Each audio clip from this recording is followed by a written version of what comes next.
Hola amigos, ¿cómo están? Bienvenidos al siguiente episodio número 7 del podcast de Ingeniería de Valor, organizado por la Academia de la Construcción, en donde, como ya lo hemos dicho en otras ocasiones, lo que buscamos es acelerar la curva de aprendizaje uniendo la teoría con la práctica. El día de hoy nos acompaña Rafael Sandoval, gerente general de la Fiduciariación, en donde vamos a hablar del valor del fideicomiso en la industria inmobiliaria y la construcción.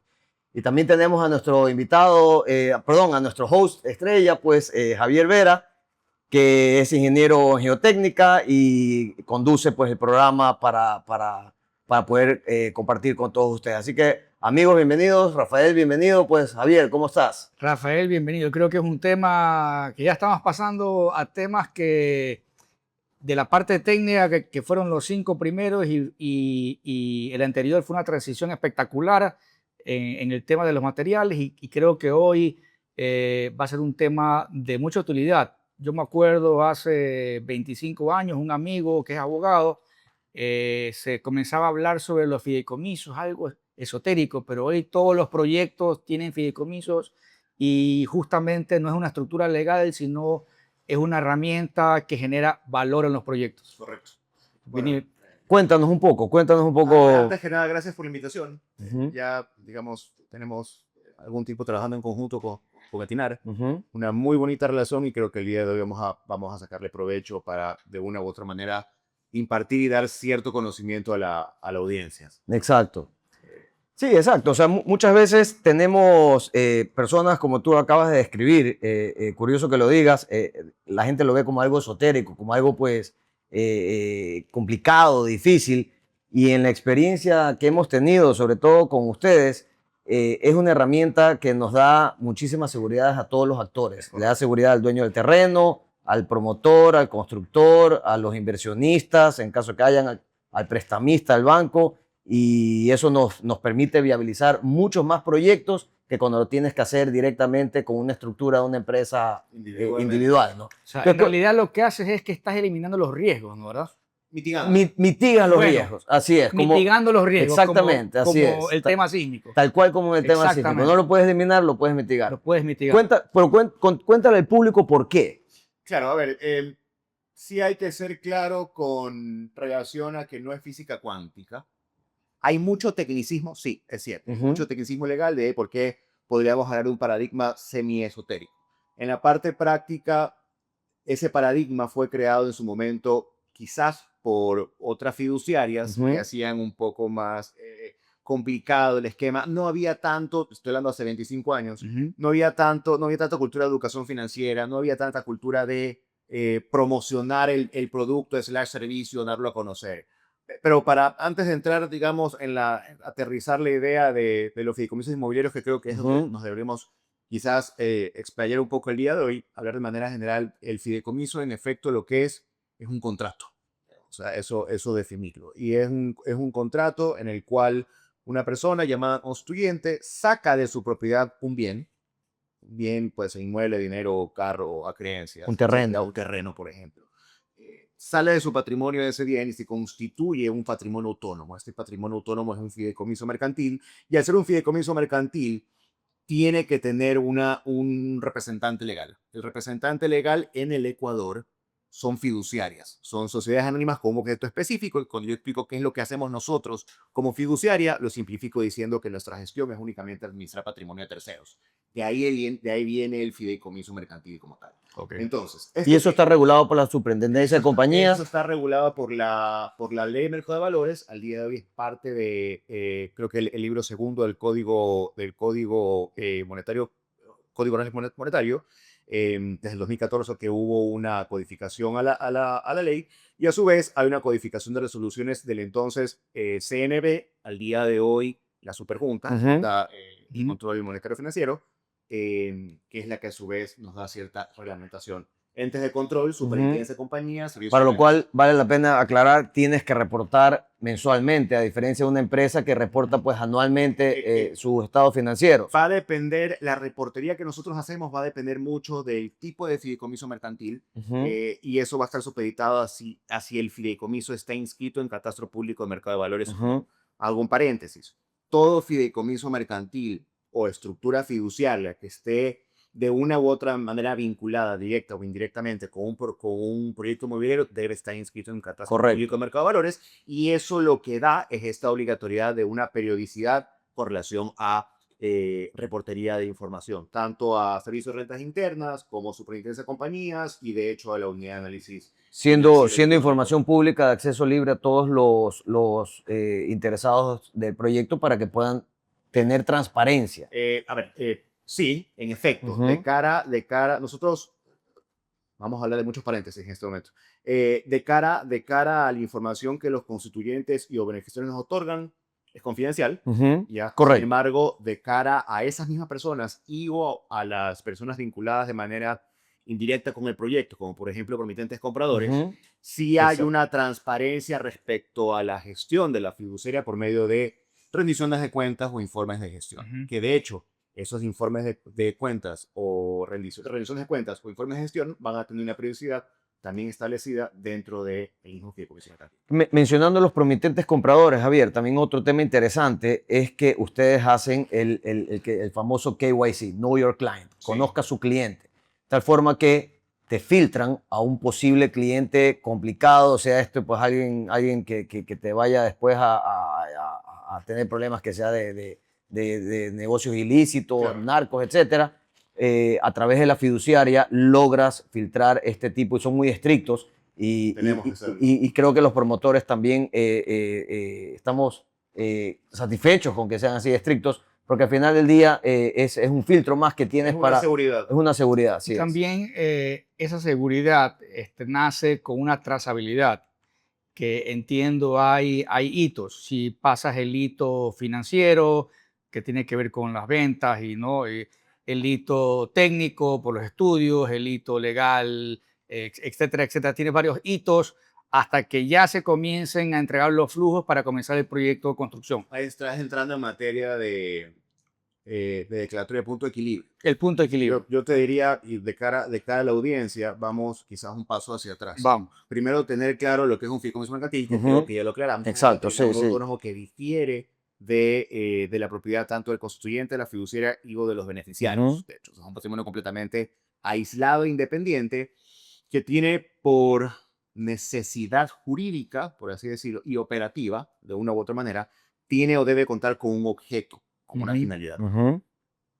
Podremos hablar aquí un montón de cosas porque habría que hacer la diferencia entre un fideicomiso civil y un fideicomiso mercantil. Claro, vámonos al concepto de un fideicomiso inmobiliario. Estamos hablando de un fideicomiso mercantil. Dentro de los fideicomisos mercantiles a nivel local, tú tienes varios tipos: administración, garantía, inversión, inmobiliarias y procesos de titularización. Okay. Vamos a concentrarnos únicamente, inicialmente podríamos concentrarnos en fideicomisos inmobiliarios. Porque me gustaría hablar de un sexto, fideicomiso para tokenización, pero eso es otra conversación. Que ya está en la ley también, eso ahí, ¿no? Tokenización de acciones, no tokenización de activos. Sí. Argentina, el año pasado ya entró con una regulación bastante agradable y fácil de entender con tema de tokenización de activos. Que eso lo dejamos para una siguiente. Sí. Un montón de cosas. Pero con tema del fideicomiso inmobiliario de manera general, KYC, debida diligencia, eso, digamos, es yo diría hasta una ventaja operativa de cara del promotor, porque el anti-money laundering también, anti-lavado de activos. De una u otra manera les quitas esa responsabilidad, ojo, y ese costo. Tú como promotor inmobiliario el día de mañana, si tienes una fiduciaria de por medio dentro de un proyecto, no tienes que tener un departamento de debida diligencia, de cumplimiento, que normalmente se... Ya la UAFE, ¿no? Dentro de tu empresa. Ya la fiduciaria asume ese rol, de hecho, por mandato legal. Y de hecho, la fiduciaria, tenemos vasta experiencia con eso, porque ya la estructura nosotros la tenemos implementada desde hace más de una década. En cambio, para las promotoras inmobiliarias no data de hace más de 5 o 6 años la obligatoriedad de tener unidades de cumplimiento. En cambio, para nosotros, digamos, ya es algo extremadamente común. Características del fideicomiso inmobiliario. Muy importante también aterrizar la idea o la característica como tal. Primero, está atado netamente al desarrollo de un proyecto inmobiliario específico. De cara a los promitentes compradores, de cara a la clientela en general, ahí también tienes una ventaja, que es lo que ha ocurrido históricamente con otros promotores. Son muy claros. Mezclan patrimonio. ¿Qué te quiero decir? Tienen 2, 3, 4, 5 proyectos dentro del mismo paraguas de la promotora y se apalancan en un proyecto con el recurso dinerario del otro. En un fideicomiso mercantil eso no puede No ocurrir puede pasar. bajo ningún escenario. Y eso es una garantía, porque incluso para los promitentes compradores, muchos están confiando en esta empresa, en esta promotora X, que está mezclando recursos. Sin saberlo, pues, ¿no? De cara a los promitentes. Sin saberlo por parte de los promitentes, esta empresa confía en el que el proyecto A lo va a entregar en diciembre, por lo tanto el proyecto B, que lo va a arrancar en marzo, ya va a contar con los fondos, pero si el proyecto A se le atrasa, le complicó toda la cadena de valor y comienzan estos bicicleteos famosos con los que han terminado quebrando muchas empresas o comprometiendo pues los recursos de los clientes, no pudiendo pagar los bancos y al banco no le interesa quedarse con un proyecto en medio a hacer. Entonces la figura fiduciaria da esa garantía a todos los actores, incluso a la disciplina que tiene que tener el propio promotor. O sea, sí o sí, entonces, cuando tú vas a comprar un bien, y sobre todo pienso yo, ahora que se compren planos, tienes que decir, a ver, tiene que existir un fideicomiso para yo poder $1 y estar seguro que va a haber trazabilidad en todas las actividades. Ahí entra lo que mencionabas, es Claro. mucho punto de equilibrio. Para quienes nos escuchan y nos ven, el tema no lo asocien con un punto de equilibrio netamente desde un punto de vista financiero. El punto de equilibrio ya para fideicomisos mercantiles desde febrero de 2015 ya está completamente arreglado. De esos preceptos mínimos ya están determinados en la norma. ¿Qué es el punto de equilibrio dentro de un fideicomiso mercantil? Son las condiciones que deben de cumplirse para que el fideicomiso pueda utilizar este recurso de las terceras personas de buena fe que no dejan de ser los promitentes compradores. Entonces, tienes que cumplir condiciones técnicas, legales y financieras, las tres, para poder liberar el flujo de estos terceros y que pueda ser direccionado en la obra como tal. Y ojo que con el punto de equilibrio financiero, lo que tienes que tener no solamente es las promesas de compraventa que te garanticen terminar el edificio, sino también tener o los aportes dinerarios, si fueras pues un inversionista, o los créditos bancarios. Sí. Lo que se busca en el punto de equilibrio financiero es que se termine la construcción y se la pueda entregar, así sea a esos 6 de 10 promitentes compradores. Los últimos 4, por último, pues puedes dejar un departamento en gris, una casa interior dentro de una urbanización sin construir, pero al menos tienes que terminar la urbanización y la casa que estás vendiendo. Al menos tienes que terminar la fachada del edificio y las unidades que has prometido vender. Lo que te dice la normativa es contar con el 100% de los costos directos. De los costos directos, y dentro correcto. de las fuentes de financiamiento, que es lo que tú dices, se toma en consideración el valor de la cuantía del contrato de compraventa, no el valor entregado, sino el valor comprometido como contrato, el aporte de los contribuyentes, el apalancamiento bancario, apalancamiento que con personas que no sean del sector financiero, viene el día de mañana un tercero y quiere prestar el dinero al fideicomiso. O invertir. Hay invertir o prestar, te habla más bien de mutuo, pero en todo caso hay ciertas condicionantes que no cabe mencionarlas, y los canjes que tengas con los contratistas. Exacto. Estas 5 fuentes de financiamiento es lo que te da digamos, las condiciones más cumplidas para llegar a ese 100% del costo directo. Y el técnico, pues, es que estén todos los diseños realizados, la ingeniería, el permiso de construcción. legal, permiso de construcción, En la parte técnica, los contratos firmados. Lo que menciona es el tema de los permisos municipales correspondientes a cada cantón. Por ejemplo, aquí en Guayaquil, San Borondón, es muy común el tema del anteproyecto ya aprobado. Exactamente. Check. Exacto. Parte técnica también te da solución a los contratistas principales, que son gerente de proyecto y construcción. Tienen que tener vasta experiencia, ahí viene la parte media subjetiva de la norma, pero todavía que tienen que tener vasta experiencia para la materia por la cual fueron contratados. Ya al día de hoy también deben de tener su solvencia económica, eso es muy importante, porque eso es algo relativamente reciente, que no data de hace más de 2 años. Y en la parte legal, que tú preguntabas, las condicionantes son básicamente que el fideicomiso cuente o con el recurso dinerario suficiente para la compra del terreno o con el terreno ya aportado, uno de dos. Y en cualquier escenario, el terreno no puede tener ningún tema de prohibición de enajenar o alguna limitante de dominio, salvo aquellas que hayan sido obtenidas a favor de la entidad financiera que está financiando el proyecto.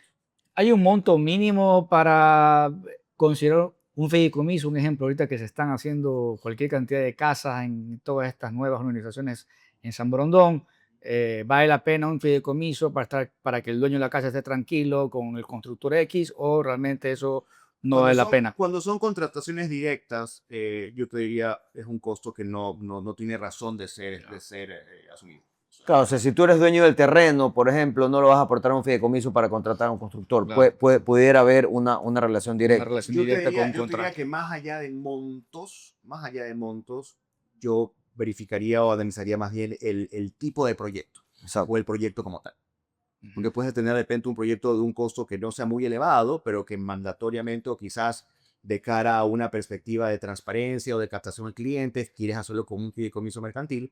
Nosotros en la parte práctica hemos tenido proyectos pequeños, 10, 12 unidades habitacionales en complejos de departamentos pequeños, de lo que se me ocurre o recuerdo en este momento, como también proyectos masivos. Más que todo cuando hay múltiples actores Múltiples y, por actores. ejemplo, pues algo que es crítico para poder viabilizar un proyecto inmobiliario es que el inversionista o el promotor no necesariamente tenga que comprar el terreno, Correcto. porque esos Entonces, recursos es Que tome preferible. el terreno ya. Exacto, Pues. entonces ejemplo, yo digo te aportan el terreno, es correcto, te aportan el terreno, 101. así es. Ejemplo 101, el más básico, tienes a la persona A que es dueña del terreno y tienes a la persona B que tiene el recurso dinerario y o el expertise para poder desarrollar el proyecto. Los dos no quieren hacer sociedad, no te digo por un tema de desconfianza, sino con el enfoque de transparencia, buscan a un tercero que viene a ser la fiduciaria por medio del fideicomiso mercantil para que de una u otra manera administre tanto el recurso como el terreno con la finalidad de desarrollar el proyecto ya determinado. No, y ahí viene una ventaja espectacular.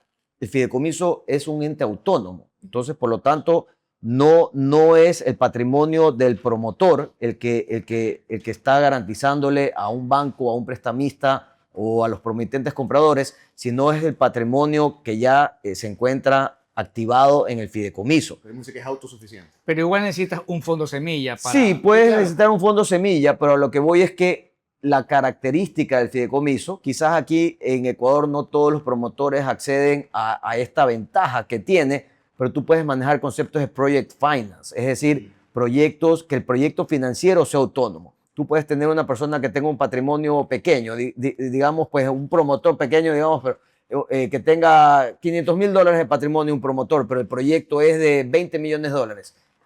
En una empresa o a título personal jamás va a poder financiar eso un banco, pero si usted con $500,000 no me puede El banco se siente más tranquilo absorber los si está 12 con esta millones. estructura. En cambio, con una estructura Claro. que tiene que cumplir punto de equilibrio, que va a tener la garantía autónoma, que cumple una serie de condicionantes que la acabamos de describir aquí, el proyecto como tal puede ser bueno. Es decir, el proyecto, el banco lo analiza con su comité de riesgo y pasa digamos, los tamices de riesgo que tienen que haber, pudiera este pequeño promotor lanzarse un proyecto de $20 millones y acceder pues, a los capitales y a las garantías. Viable. Lo hace viable, es correcto. viable. Hace muchos años, pues la gente era soñadora, decía, yo quiero hacer este tipo de proyecto en este sitio, pero realmente no hay mercado para eso.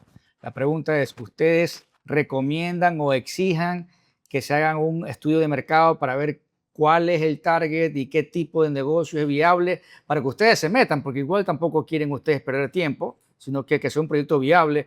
Me acuerdo, hace 20, 25 años, la gente dice, no, pues yo tengo esta plata y quiero hacerme este edificio de acá y sabes que por ahí no es la cosa, pero es el feeling del inversionista, pero ahora ya se ve más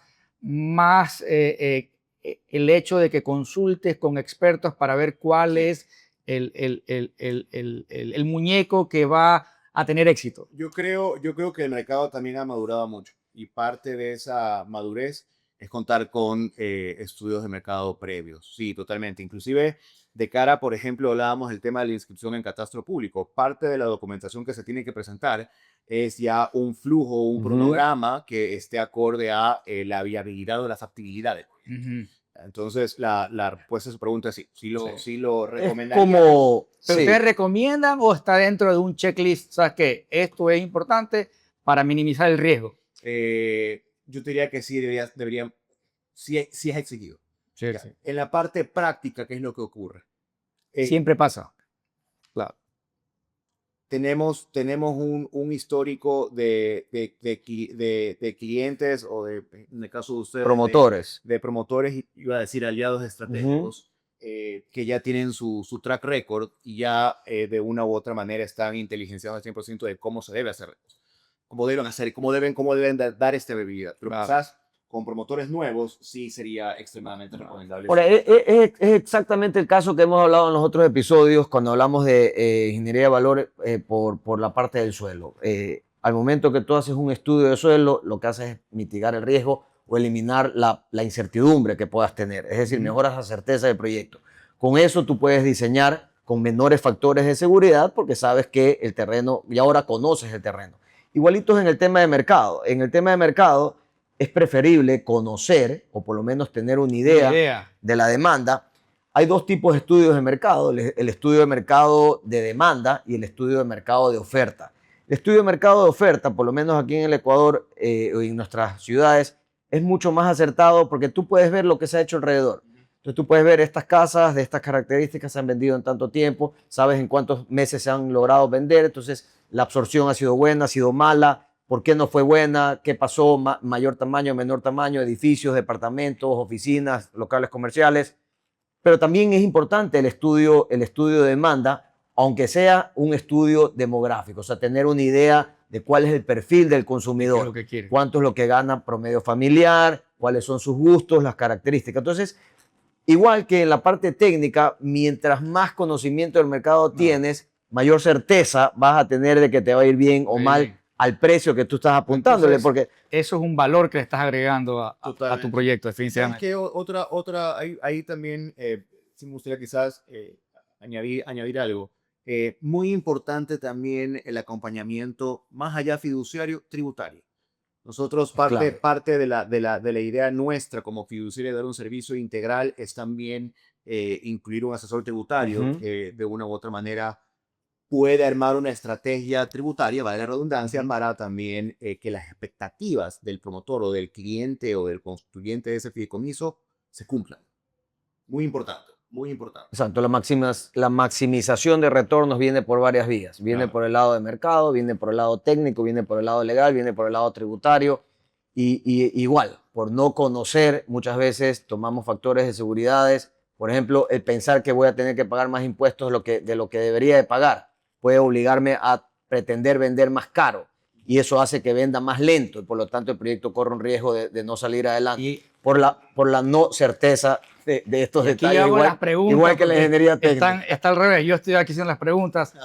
¿Cuándo ir a un asesoramiento o a un fideicomiso? ¿Qué necesitas como mínimo, minimorum para llevar una idea, llevar ahí un anteproyecto? Yo te hablo desde el punto de vista de la experiencia nuestra.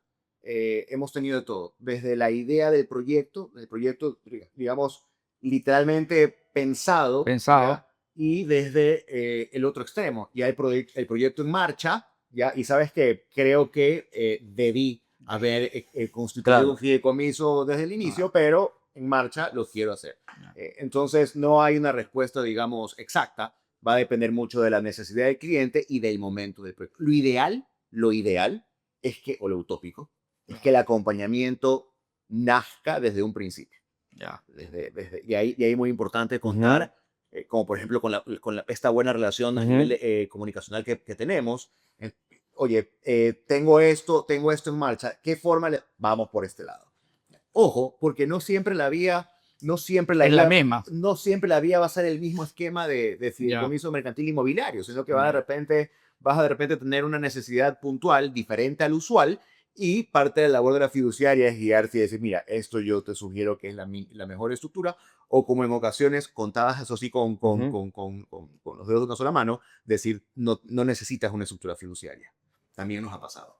Claro, y aquí hay un detalle interesante que dices, el factor confianza. O sea, el hecho de, si tienes una duda como promotor, como constructor, conversarla con los representantes de la fiduciaria con total confianza, con comunicación abierta, porque normalmente si no se puede o legalmente es inviable, es preferible no hacerlo, ¿verdad? Como en cualquier actividad. Entonces, la confianza y la transparencia que tiene que tener la fiduciaria con el promotor y viceversa, consultas abiertas porque sabemos que hay una regulación que tenemos que cumplir y vamos a estar, para mucha gente hablan de una camisa de fuerza, para mí es más bien los parámetros dentro de los cuales me debo o me puedo mover. Entonces es importantísimo eso de ahí que acabas de decir, el factor de comunicación viene atrás de confianza.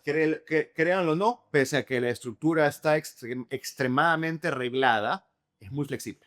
Exacto. Es muy flexible. Pero va a depender mucho ahí de la comunicación que tengas con la fiduciaria, de la flexibilidad, inclusive hasta en el esquema mental, de poder adecuar la idea del cliente o del promotor a una necesidad puntual. Porque en este negocio, o en el negocio nuestro, la rigidez te rompe. Tienes que tener una flexibilidad absoluta con relación a la captación. Y si hay esa capacidad legal Total, para tener flexibilidad. Ahí yo siempre pongo el ejemplo, ¿no? Tienes dos pilares aquí legales, esta parte es gris y en este entorno te puedes desenvolver libremente. Y de hecho la figura se presta para poder... ¿Y tu recomendación para los jóvenes o no tan jóvenes, tipo 25, 35 años que quieren comprar un bien, su primera casa? Primero pregunten si ese proyecto tiene fideicomiso. Es correcto. Sí. Primero pregunten si el proyecto cuenta con fideicomiso o no. Y a renglón seguido, si es que la respuesta es positiva, también consultar o averiguar quién o cuál es la fiduciaria que está. ¿Hay fideicomiso y Está detrás. fideicomiso o casi todos son... Te voy a hacer una pregunta complicada. O sea, Están regulados todos, pero es todos mejor están que regulados. Ok, perfecto. para que no responda él. Gracias, me quitaste el peso de la respuesta. Claro. Como decíamos aquí en los apuntes que teníamos, un buen fideicomiso no reemplaza un buen negocio, pero sí mejora su estructura, control y credibilidad, ¿no? Totalmente de acuerdo. Eso es, o sea, te puede ir mal aún teniendo un fideicomiso.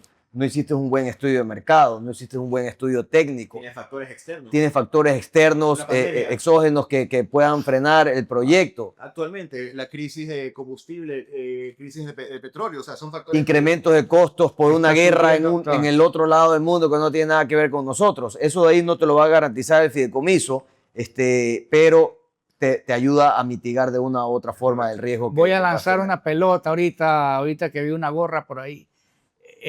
Estos producto rates, no sé si quieres decir, ¿es también con un fideicomiso o...? El REITs es una figura que significa Real Estate Investment Trust. Ya. En español, fideicomiso inmobiliario de bienes raíces. Ya, Fibras. ok. Fibras. Esto de aquí fue constituido en los 60s en Estados Unidos. Hoy en día el 70% del modelo de bienes raíces en Estados Unidos se lo ejecuta bajo esta forma. Es decir, ellos no construyen para vender como hacemos la mayoría aquí, Claro. sino que construyen para arrendar. Están los BlackRocks, los Blackstones, los JP Morgans, entre miles de otros. En Colombia ya funcionan muy bien, en Perú, en Chile, hemos tenido... Ujú. México, pues... México copió la figura por la cercanía. México por la copió la cercanía figura, Panamá tiene una ley.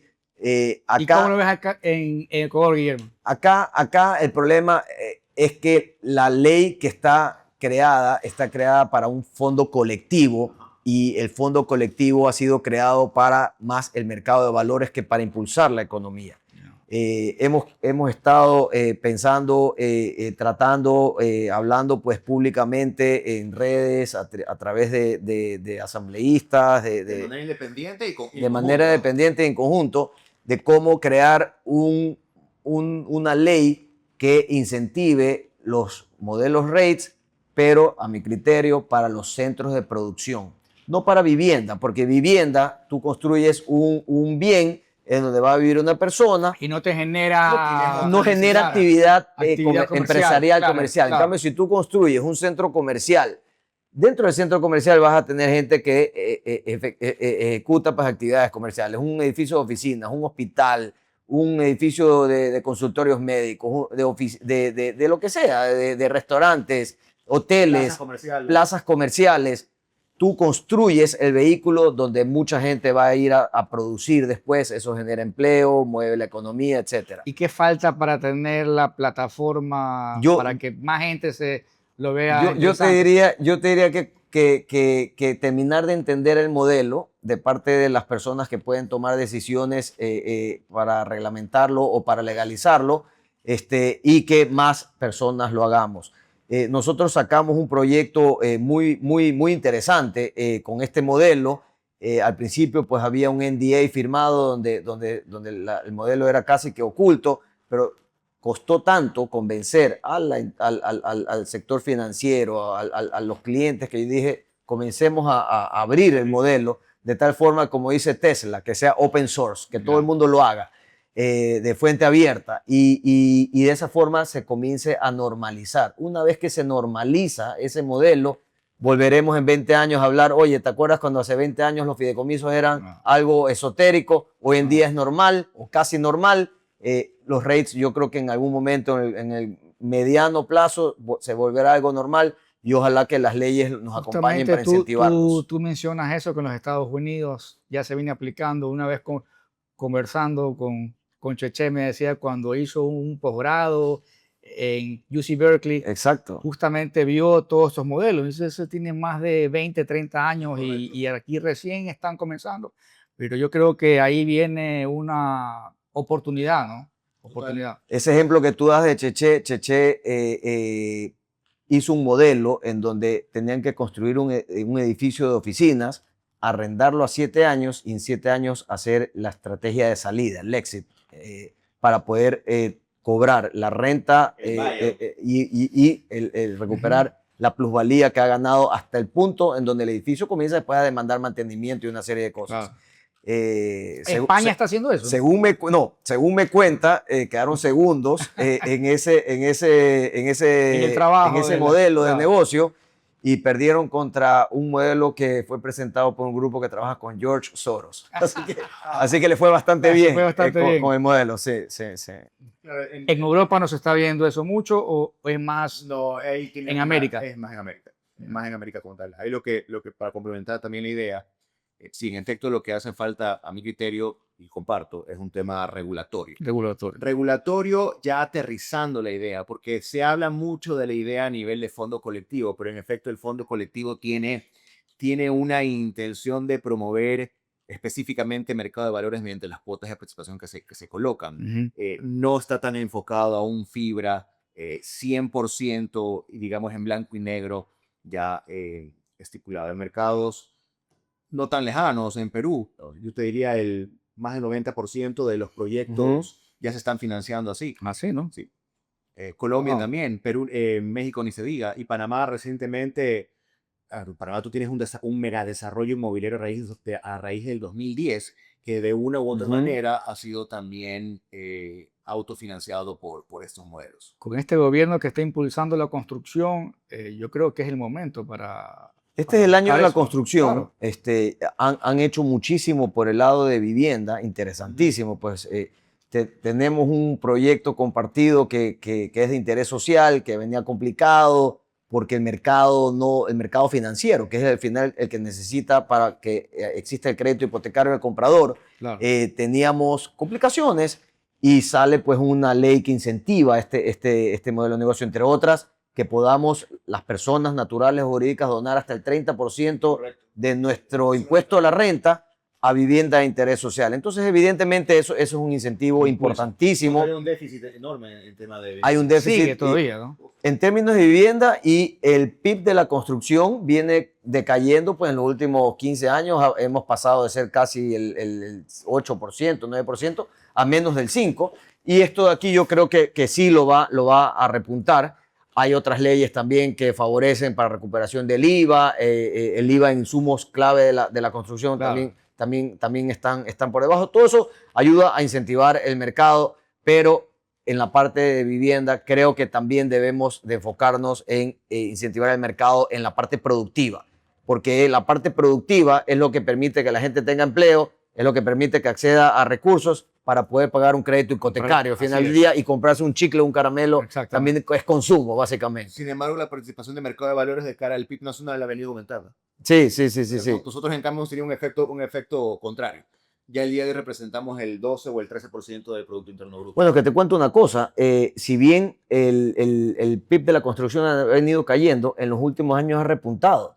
Y no ha sido por obra pública, como históricamente ha sido. ha sido por inversión privada, privada. claro. Y mucha de esa inversión privada pues está respaldada Acompañada en fideicomisos inmobiliarios. Entonces, Totalmente. fíjate tú cómo puede una industria, a punta de un esquema legal, un vehículo financiero que garantiza todas las partes, ser el puntal de la economía en la parte de construcción para que pueda volver a salir adelante. Yo te diría que ni siquiera indirectamente, de manera directa estamos como correlacionados las estructuras fiduciarias con el desarrollo de la construcción a nivel nacional. Exacto. Y tú como un punchline o para que ya las personas se vayan animando mucho más de lo que ya existe, y yo pienso que si mi hijo se quiere comprar una casa, mira que tenga un fideicomiso, y si es que es la financiación mejor, ¿no? ¿Verdad? La financiación, sí, totalmente. La financiación mejor. ¿Qué le puedes recomendar a la persona de a pie cuando va a comprar un bien? ¿Cuáles son los red flags que deben de ver cuando ven un proyecto? A ver, 3, puntualmente. Si el proyecto cuenta o no con un fideicomiso mercantil de por medio, primera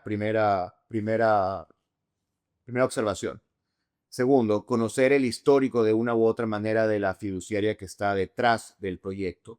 No es lo mismo tener una fiduciaria que tenga, digamos, más de una década en el mercado a una que recién esté constituida el año pasado, por decirte. Sin desmerecer las nuevas, pero de una u otra manera el track record te marca un histórico.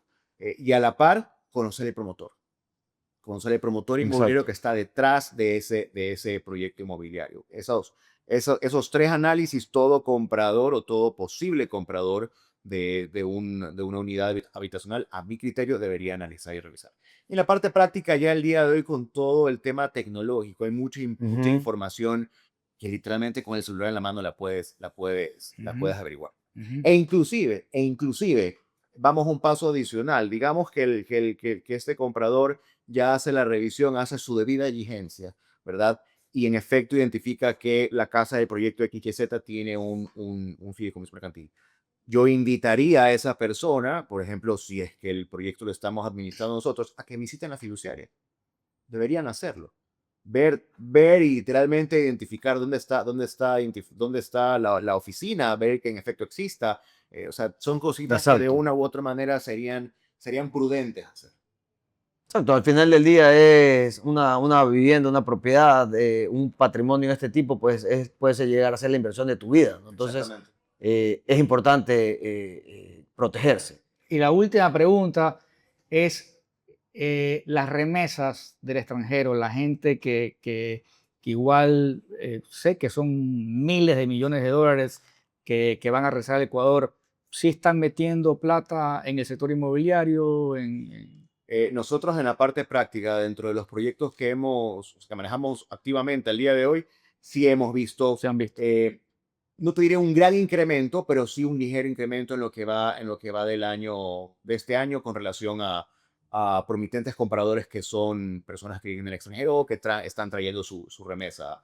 No, y de hecho, para responder tu pregunta, hay otras promotoras, nosotros en particular no lo hacemos, pero hay varias promotoras que tienen oficinas en New York, en New Jersey, en Miami, en Madrid, España, claro. En España, pues en Murcia, porque pueden ser una buena fuente porque tiene gente que está trabajando allá, sobre todo los de primera, máximo segunda generación, que todavía siguen enviando pues remesas acá a sus familiares o para volver. Muchos ecuatorianos al final del día quieren volver. Anhelan volver.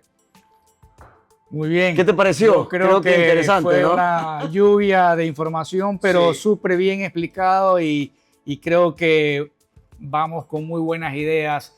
Y los 3 últimos puntos, yo creo que para la gente joven que justamente donde está esa masa crítica, ¿no? Esas 3 recomendaciones son fundamentales. Espero pues que le haya servido este programa y muchas gracias por el tiempo, ¿no? Gracias a ustedes y en todo caso gracias también a la audiencia que nos escucha por su tiempo y por de una u otra manera querer buscar conocimiento, ¿no? Es muy importante eso de cara a sus oyentes. Exactamente, te agradezco, Rafael, gracias, Javier, pues a todos ustedes amigos por otro episodio más. Siempre digo pues que es otro episodio extraordinario. Creo que ha sido extraordinario, Rafael, otra vez.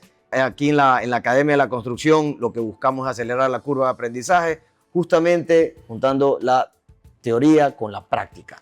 Hemos escuchado hoy acá a Rafael con una experiencia extraordinaria, años de manejo de fideicomisos, y hemos aprendido muchísimo. Espero que ustedes también hayan aprendido bastante. Así que, amigos, muchísimas gracias. Hasta la próxima.